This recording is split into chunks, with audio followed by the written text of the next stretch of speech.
11 data centre. ఇది ఇంకా దారుణంగా క్రెడిట్ డైరెక్ట్ కొట్టేశారు ఇది. Data centre. ఆ డేటా సెంటర్ ఎవరిది? అదానిది. పెట్టింది అదాని. అదాని గారిది. అగ్రిమెంట్ జరిగింది 2023లో. అవును. వాళ్ళు బిల్డింగ్ కట్టారు. వాళ్ళు దాన్ని గూగుల్ వాళ్ళకి అద్దెకిచ్చుకుంటున్నారు. అంతే అంతే, simple thing. Google data centre నేను తెచ్చా అంటే ఆయన తెచ్చాడా? ట్యాగ్ ఉండేలా చెప్పుకుంటున్నారు వీళ్ళు. అది ఎంత నేను చెప్తానయా, నువ్వెవడు అడగడానికి? అంటే సీ త్రూ కేబుల్స్ కూడా జగన్మోహన్ రెడ్డి గారే అప్రూవల్ ఇచ్చారట కదా. శుభ్రంగా జియోలే ఉన్నాయి కదా దానికి. మరి నువ్వు నేను చూశాంగా. అంటే జియో నెంబర్ అయితే నాకు గుర్తులేదు కానీ జియోలు ప్రజలకు తెలియదు అనేసి ఇంకా వాళ్ళు ఇష్టం చెప్తారా? ఇప్పుడు జియోలు అంటున్నావు కాబట్టి మళ్ళీ ఇది కూడా పాయింట్ అయిపోతుంది. ఇది డేటా సెంటర్. ఇది ఓకే. ఇది కూడా పచ్చాబద్ధమేగా. పచ్చాబద్ధం, మౌలబద్ధం కదా అది కదా. అవునా? ఇప్పుడు నువ్వు జియోలు అంటున్నావు కదా, అది కూడా యాడ్ చేద్దాం. గీతము వాళ్ళకి గవర్నమెంట్ భూమి 50 ఎకరాలు ఇచ్చేయాలి అన్న ఉద్దేశంతో జియో తీసుకొచ్చారు. 55 ఎకరాలు అనుకుంటా దాచిపెట్టేశారు. ఎవరి సొమ్ము సార్ అది?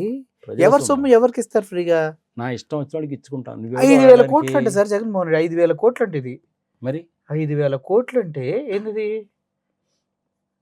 5,000 కోట్లు గీతంకి ఫ్రీగా ఒక జీవోలో ఇచ్చేస్తే జనాలు చూస్తే ఊరుకోవాలా? నువ్వు నువ్వు ఆశ్చర్యపోతున్నావు. ఇంకా పెద్ద ఆశ్చర్యం నీకు ఒకటి ఉంది తెలుసా? 13 ఇది జరిపే ఎట్లా జరిపేయాల్సి వస్తుంది. చంద్రబాబు నాయుడు గారు బాధపడతారేమో. 13వది కోర్టు జడ్జిమెంట్స్. వీటిని ఎలా కంట్రోల్ చేస్తారు సార్? అవుతుందా? కోర్టు జడ్జిమెంట్స్ ని కూడాను దాచేశారు. అలా దాయొచ్చా? ఊరుకుంటారా? రాజ్యాంగబద్ధమే నాది అంటే నాకు డౌట్స్. నేను చెప్తున్నా ఇప్పుడు లిక్కర్ కేసుకు సంబంధించినటువంటిది ఇంకొకటి సంగతి సంవత్సరం ఏదైతే ఉన్నాయో దానికి సంబంధించినట్టు ఆయన మీద కేసు ఉంది కదా. ఇది స్కిల్ డెవలప్మెంట్ కి సంబంధించిన 371 కేసు ఉంది కదా. 371 కేసు. అవును. దానికి సుప్రీంకోర్టులో ఉంది. జడ్జిమెంట్ ఇంకా రాలా. వాళ్ళు ఏం అడిగారు? 2 క్వశ్చన్లు అడిగారు. కరప్షన్ చేసినటువంటి మనిషిని వదిలేయాలా, గవర్నర్ గారి దగ్గర నుంచి అప్రూవల్ ఇంపార్టెంటా చెప్పండి అన్నారు. కరప్షన్ చేసిన మనిషిని ఎట్లా వదిలేస్తావు? వాళ్ళ ఆర్గ్యుమెంట్ ఏంది? 17A ప్రకారం గవర్నర్ గారి అప్రూవల్ లేదు, నువ్వు ఎట్లా అరెస్ట్ చేస్తావని. సుప్రీంకోర్టు వాళ్ళు ఏం అడిగారు? కరప్షన్ చేసిన మనిషిని వదిలేయాలా, గవర్నమెంట్ అప్రూవల్ ముఖ్యమా? అంటే కరప్షన్ అనేది న్యాయ పరిధిలోకి వస్తుంది కదా. మరి గవర్నర్ దానికి సంబంధించి మొన్న ఈ మధ్య ఇట్లాంటి విషయానికి సంబంధించిన జడ్జిమెంట్ అనేది వచ్చింది. సిబిఐ వాళ్ళు సంబంధించిన వ్యవహారం అనమాట. ఆ జడ్జిమెంట్ కాపీ బయట పెట్టలే ఇంతవరకు. ఆ జడ్జిమెంట్ కాపీ మీరు బయటికి ఇవ్వండి అని జడా శ్రీనివాస్ గారు కేసు పెట్టాడు. జడ్జిమెంట్ కాపీ ఎందుకు ఇవ్వరు మీరండి? జడ్జిమెంట్ అనేది పబ్లిక్ డాక్యుమెంట్ కదా. అవును, పబ్లిక్ డాక్యుమెంట్. మరి జడ్జిమెంట్లను కూడా దాచేస్తానంటే ఎట్లా? జీవోలను దాచేస్తానంటే ఎట్లా? అది కుదరదు కదా. ఇది 13వ పాయింట్. 14వ పాయింట్. చెప్పుకుంటూ పోతే చాలా ఉంటాయిలే. చెప్పండి మొత్తం. నీకు తెలిసిన ఏదో చెప్పుకోని. నాకు ఇందుట్లో సార్ నేను రాసుకున్న దాని ప్రకారం ఇందుట్లో పచ్చి అబద్ధాలు ఆడుతున్నారు. ఈయన ప్రాంతీయ విభేదాలను రెచ్చగొడుతూ ఉన్నారు. అంతేనా? ప్రాంతీయ విభేదాలు. ఇదేంటిది ప్రాంతీయ విభేదాలు?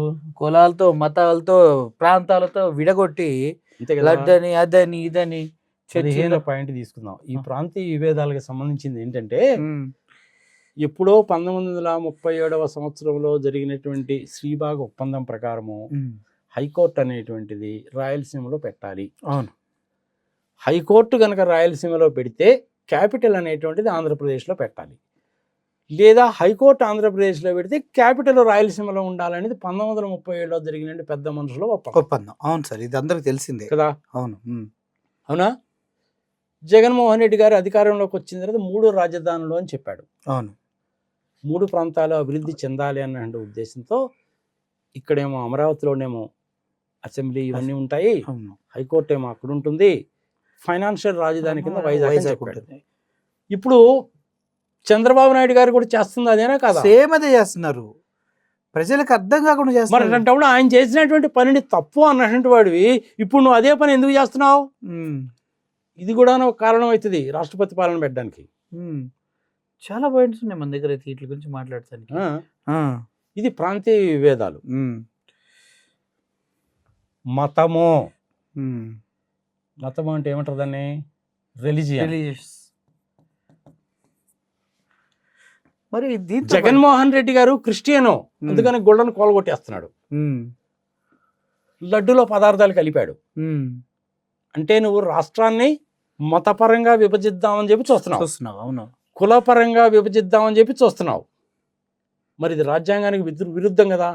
అవును, చాలా విరుద్ధం సార్ ఇది. ఇలాంటి పరిస్థితుల్లో కూడాను రాష్ట్రపతి పాలన పెట్టచ్చు. మతాల పరంగా, కులాల పరంగా నువ్వు రాష్ట్రాన్ని కనుక విభజించి నీ పబ్బం గడుపుకుందామో, అధికారంలో ఉందామో, నేనేమో ప్రెసిడెంట్ అయిపోతా, నా కొడుకేమో ముఖ్యమంత్రి అయిపోతాడు అంటే ఆ ఒక్క కారణాన్ని ఆసరాగా తీసుకొని కూడా రాష్ట్రపతి పాలన విధించవచ్చు. ఓకే, అంటే ఇన్నిటికన్నా సార్ మొన్న ఇది 15వ కారణం.